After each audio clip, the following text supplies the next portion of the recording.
¿Alguna vez has sentido cómo esa parte que reside en cada uno de nosotros, aquella conformada por cierta oscuridad y negatividad, en ocasiones suele escaparse de nuestro control, suele irse de nuestras manos y terminamos actuando de una manera en la cual conscientemente no queremos hacerlo?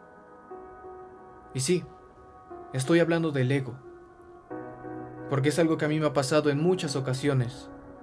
Y lo único que puedo llegar a pensar cuando esto ocurre es que realmente no deseo ser alguien que se deja llevar por sus emociones, por sus pensamientos, por sus impulsos, por un momento, por una situación externa. No deseo ser alguien que se deje dominar por esta parte. Pero si somos objetivos, en sí el ego no es algo tan malo como a veces parece, ya que incluso puede ayudarnos a desarrollar ciertas cosas positivas para nosotros, como por ejemplo la autoconfianza, ser más seguros de nosotros mismos. Nos puede ayudar también a superar ciertas cosas difíciles, retos, obstáculos, incluso miedos. Sin embargo, es aquí donde viene ese contraste tan grande, ya que sí es algo que puede aportar y nos puede ayudar en ciertas cosas, pero si no lo controlamos y si no somos conscientes de él, si lo dejamos fluir a sus anchas, sin darle ni forma ni dirección, puede tomar un camino diferente y puede terminar haciéndonos daño a nosotros mismos y a las personas que nos rodean.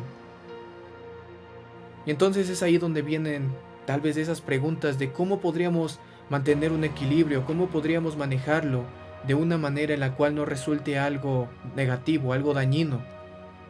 ¿Cómo podríamos hacerlo? Y como todos estos cuestionamientos y todas estas preguntas que van dirigidas más hacia la parte interna de uno, no existe una respuesta definitiva ni algo que podamos hacer concretamente para solucionar esta situación, este problema. Pero yo, al menos de lo que he podido experimentar hasta este momento, si hay algo con lo cual uno puede tal vez empezar a trabajar esta parte, empezar a ser más consciente, más que nada. Y sencillamente lo primero es identificar las situaciones específicas en las cuales uno es más propenso a caer y a dejarse llevar por esta parte. Por ejemplo, puede ser cuando alguien nos dice algo que no nos gusta, cuando nos hacen una observación, un comentario, una crítica, cuando nos sentimos atacados, cuando sentimos algún tipo de necesidad por demostrar que somos mejores que otros. En la situación que sea, identificar esa parte, saber en qué momentos estamos más expuestos a caer, a dejarnos fluir y que esto tome el control de todo. ¿En qué situaciones? Para que así posteriormente uno pueda identificar el ego. ¿Cómo es que nos sentimos cuando éste invade nuestro cuerpo? ¿Qué sensaciones tenemos? ¿Qué pensamientos rondan nuestra cabeza? ¿Cómo percibimos nuestro alrededor? ¿Cómo nos percibimos a nosotros cuando esta parte nos inunda, cuando nos absorbe? ¿Cómo sentimos? Y ya una vez identificadas estas dos cosas, lo que uno podría hacer es crear algún tipo de método con el cual nos recordemos a nosotros mismos que debemos de estar presentes, que debemos de ser conscientes de un determinado momento para no caer y no dejarnos guiar por esa parte negativa que al final de cuentas no nos gusta, no es algo que queramos hacer.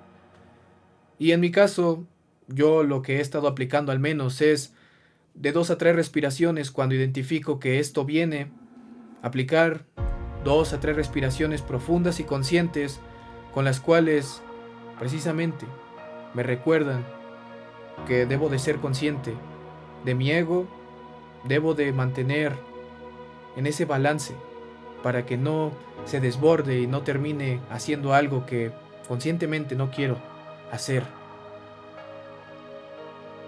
Y es posible que las primeras veces que lo intentemos fallemos, ya que estamos tan acostumbrados a actuar de una determinada manera, a veces dejarnos llevar por cosas que ya tenemos establecidas aquí adentro, que resulta difícil mantener ese control, esa conciencia en los momentos complicados y difíciles cuando de verdad se requiere. Pero creo que lo importante es nunca dejarlo de intentar hasta que hallemos algún método, alguna forma que a nosotros nos funcione más que nada.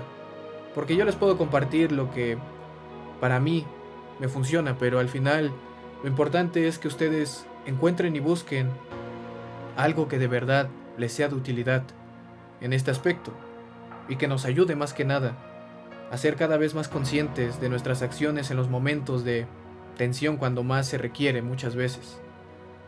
Así que no debemos de olvidar que siempre que aún podamos respirar, siempre existirá aún la posibilidad de luchar y de poder cambiar. Nos vemos.